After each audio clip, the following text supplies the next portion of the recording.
নমস্কার, তোমাদের সবাইকে সানা স্মাইল এডুকেশন সেন্টারে স্বাগত জানিয়ে আজকের ক্লাসটি শুরু করছি। আজকে তোমাদের সঙ্গে আলোচনা করব তোমরা যারা ষষ্ঠ শ্রেণীর প্রথম পর্যায়ক্রমিক মূল্যায়ন পরীক্ষা দেবে তোমাদের জন্য রায় ও মার্টিন প্রশ্নবিচিত্র থেকে আজকে সমাধান করব ষষ্ঠ শ্রেণীর ইতিহাস বিষয় মডেল নম্বর 6 অর্থাৎ 6 নম্বর স্কুলের যে সমস্ত ছোট ও বড় প্রশ্ন আছে তার সমস্ত প্রশ্নের উত্তরের সমাধান করে দেখাবো। চলো দেরি না করে মূল বিষয়ে যাওয়া যাক। প্রথমে দেখো একে আছে ভারতীয় উপমহাদেশের সব থেকে পুরাতন পাথরের অস্ত্র পাওয়া গেছে সোয়ান উপত্যকায়, অপশান এ, এটা কাশ্মীর। পরবর্তী দেখো কি আছে,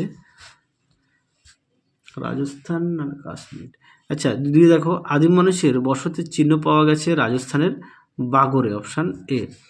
তিনে দেখো আলতামিরা গুহা অবস্থিত স্পেনে, অপশান এ। চারে দেখো মেহেরগড় সভ্যতা আবিষ্কৃত হয়, উত্তরটা লিখবে 1974 খ্রিস্টাব্দ, অপশান বি। পাঁচে দেখো হরপ্পা নগরী আবিষ্কৃত হয়, উত্তরটা লিখবে 1921 খ্রিস্টাব্দ, অপশান বি।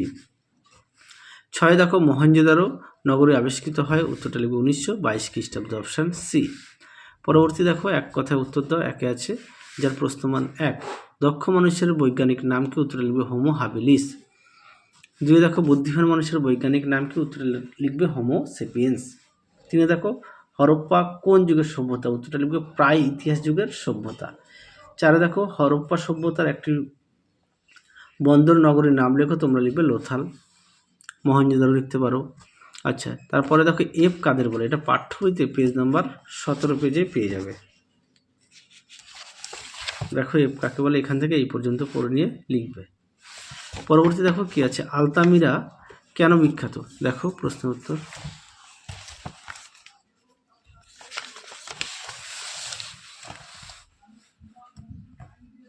দেখো দেখে নাও আলতামিরা, এখান থেকে এই পর্যন্ত উত্তরটা লিখবে।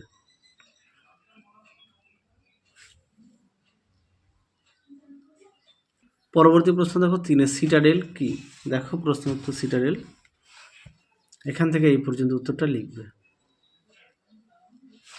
পরবর্তী প্রশ্ন দেখো কি আছে, হরপ্পার শিলমোহর কেমন ছিল, দেখো প্রশ্ন উত্তর। পাঠ্য বই থেকে দেখায় হরপ্পা শিলমোহর, দেখে নাও।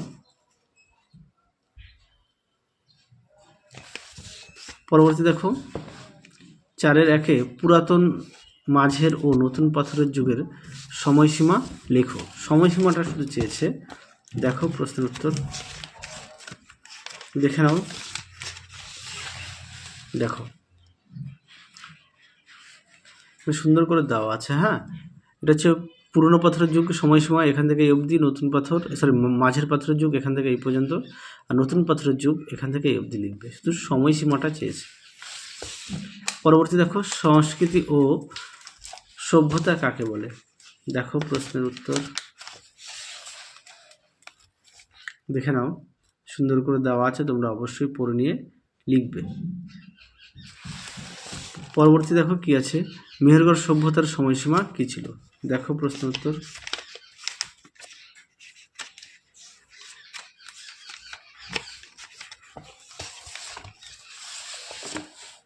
দেখো প্রশ্ন উত্তরটি দেখে নাও।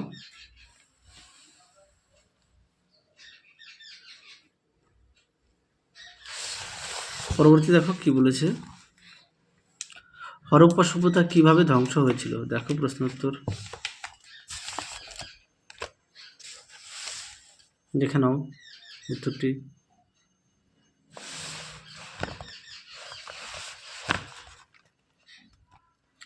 দেখো প্রশ্ন উত্তর।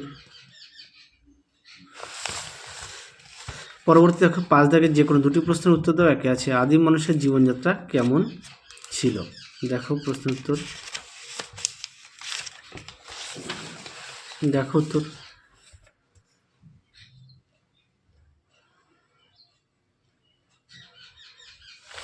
পরবর্তী প্রশ্ন দেখো কি আছে, আচ্ছা সরি, এই প্রশ্ন উত্তরটি আরেকটু আছে, দেখে নাও। এই পর্যন্ত লিখবে। পরবর্তী প্রশ্ন দেখো কি আছে, ভারতীয় উপমহাদেশে পাথরের যুগ কেমন ছিল, এই প্রশ্নের উত্তরটি তোমাদের দেখাই, দেখে নাও। উপমহাদেশে পুরনো পাথরের যুগ, পেজ নম্বর 20।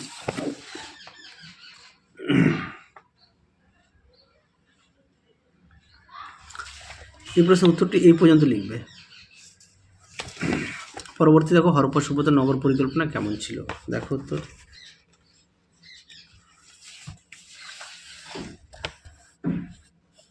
এখান থেকে এই পর্যন্ত উত্তরটা লিখবে।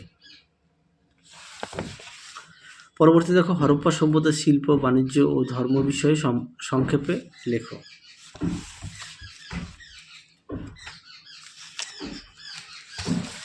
দেখো, হরপ্পা সভ্যতার শিল্প, বাণিজ্য ও ধর্ম দেখো সুন্দর করে দেওয়া আছে, তোমরা অবশ্যই পড়ে নিয়ে লিখবে। তাহলে চলো আজকের মতো এখানেই সমাপ্ত করছি। আবার দেখা হবে খুব শীঘ্রই তোমাদের পরবর্তী ভিডিওতে। তোমরা সবাই সুস্থ থেকো, ভালো থেকো। আজকের মতো টাটা।